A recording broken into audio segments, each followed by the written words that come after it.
కార్తీక మాసం స్టార్ట్ అయిన దగ్గర నుంచి అనుకుంటున్నాం పిక్నిక్ వెళ్ళాలని. బట్ ఏదో ఒక వీక్ మాకు అవ్వట్లేదు. అండ్ కార్తీక మాసం అయిపోయిన తర్వాత ఈ సండే ఫైనల్గా మాకు కుదిరింది అండ్ సక్సెస్ఫుల్గా కంప్లీట్ అయింది.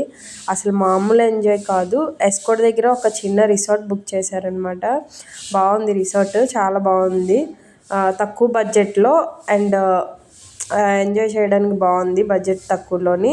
అసలు పిల్లలు అయితే ఎక్కడ తగ్గలేదు, పెద్దోళ్ళు కూడా అసలు ఏం ఎనర్జీ బాబోయ్ అసలు మామూలుగా లేదు.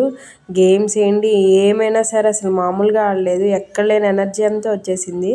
అంటే చాలా గేమ్స్ ఆడుకున్నాం, చాలా బాగుంది. చిన్నపిల్లలం అయిపోయాం మేము కూడా. అండ్ ఫైనల్గా స్విమ్మింగ్ పూల్లో కిడ్స్కి సపరేట్గా ఉంది, పెద్దవాళ్ళకి సపరేట్గా ఉంది. అండ్ పూల్లో అయితే ఆల్మోస్ట్ 2 to 3 hours ఉన్నాము. అసలు మాకు టైం సరిపోలేదు, తెలియలేదు టైము. కానీ చాలా బాగుంది. కానీ ఫుడ్ విషయానికి వస్తే కొంచెం అప్సెట్ అయ్యాం. ఫుడ్ అక్కడే ఆర్డర్ ఇచ్చాం, రిసార్ట్లో అస్సలు బాగాలేదు.